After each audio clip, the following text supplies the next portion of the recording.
What is good, boys? Today we're going to talk about how to actually remember what you're reading.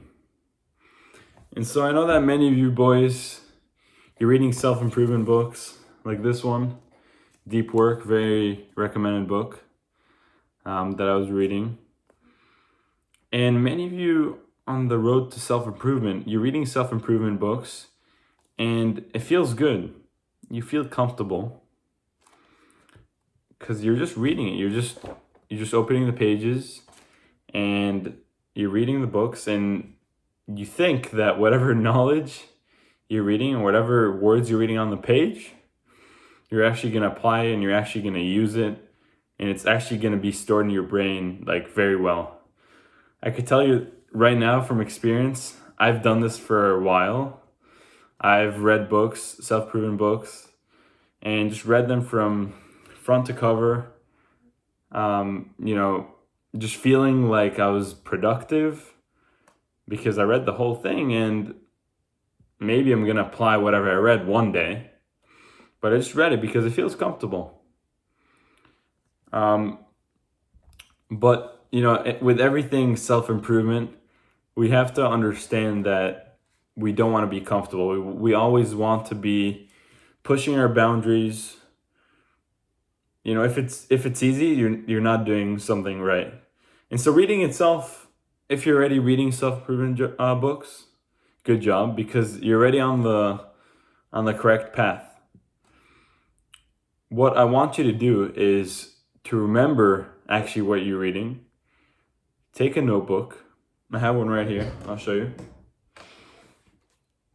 So just take a notebook dedicated to reading or whatever you're learning, and literally take notes on, this is a lot, but I kind of try to keep it shorter now.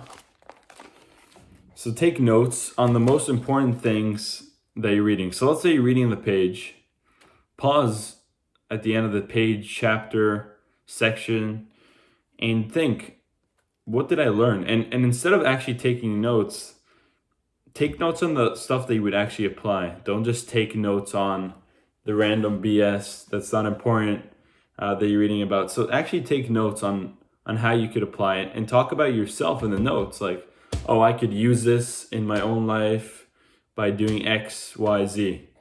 Whatever you want to do. And kind of my tactic, what I do is I write the notes down as I'm reading, and that helps to remember as well, because I'm not just reading to read and feel comfortable. I'm actually taking another step to get into that not comfort zone area, and trying to break from that comfort zone and taking an extra step to make it a little bit harder and make my brain work harder to actually remember the facts that you're reading.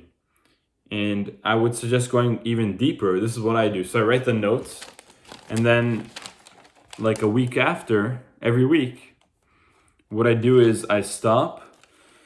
And if many of you know, there's like Notion or Notes app on your computer, you could literally summarize what you've read or what you've written in your notes into a few bullet points. This way you could come back to it at a later date and reference it, because sometimes notes could be overwhelming and you might even write a good amount. And so your point or your goal with writing notes, again, like summarizing what you learn every week, is to condense the information. And this way it gives your brain another opportunity to review what you've learned and review the facts and review what you've written in your notebook and transfer that onto your computer. Or you could be creative, maybe have another notebook. But what I do is I have Notion, I create a page for the book, and then I write notes about the book and the most important stuff I've learned. So yeah, I hope you could use this to not only read to read, but actually read to learn. Because after all, and at the end of the day, that's the goal of self-improvement. We're not just doing stuff to feel like we're improving. We want to actually improve. So your main goal when reading stuff, specifically self-improvement books, nonfiction, is to think always, how can I apply this? How can I apply this? Keep that in your head when you're reading and take that extra step to remember what you're learning. And so I hope that helped, boys, and I hope you could apply that one thing into your reading. Good luck.